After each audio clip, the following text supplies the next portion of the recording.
La visite matinale provient de l'œuvre de Monica Diaz, Méditation quotidienne au féminin. La méditation de ce matin, aujourd'hui, 4 septembre 2024, est tirée de Romains 12, verset 2. Ne vous conformez pas aux habitudes de ce monde. Une maturité de micro-ondes, page 256.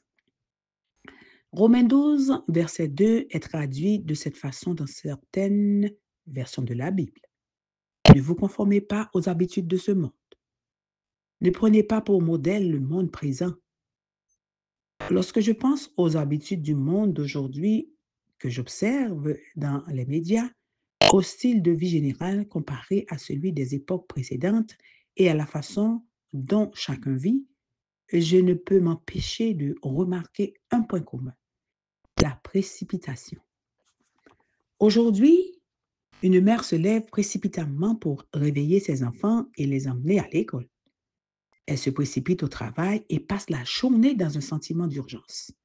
Elle se dépêche de partir du bureau pour aller chercher les enfants, leur faire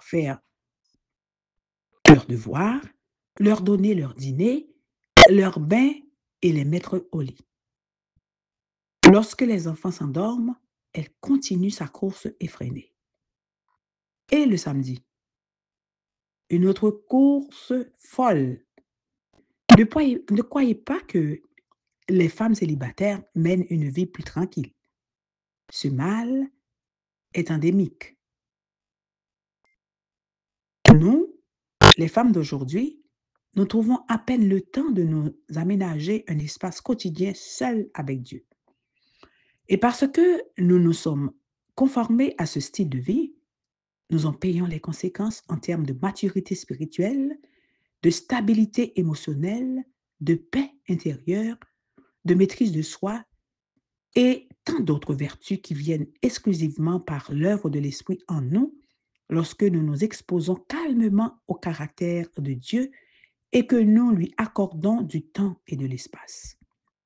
Il n'est donc pas surprenant qu'un autre des critères de ce monde soit la superficialité. La profondeur, c'est quelque chose qui cuit à feu doux. Une accélération profonde, j'ai des doutes sur l'existence d'une telle chose. L'auteur et prédicateur chrétien John Ortberg fait ce commentaire.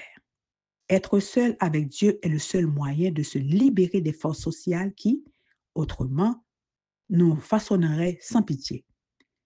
Nous voulons une maturité de micro-ondes, prétendre vivre une vie chrétienne en acceptant la précipitation comme un critère culturel qui façonne chaque 24 heures, me semble être comme vouloir avoir une relation amoureuse sans passer du temps avec l'homme qu'on aime. Comment cet amour s'approfondirait-il? Comment apprendrions-nous à nous connaître? Sur quelle base construirions-nous? Et que construisons-nous? L'amour et la précipitation sont incompatibles. La précipitation comme mode de vie consomme tout notre temps et est donc l'ennemi mortel de la spiritualité, de la maturité, de la profondeur de caractère et de l'amour. Ne nous conformons pas à un critère aussi dangereux. Ne vivons pas comme le monde. En cela, imitons aussi Jésus qui, dans son emploi du temps chargé, s'est toujours réservé un espace pour être seul avec le Père. Amen, amen. Une maturité de micro-ondes. Que Dieu vous bénisse. Bonne journée.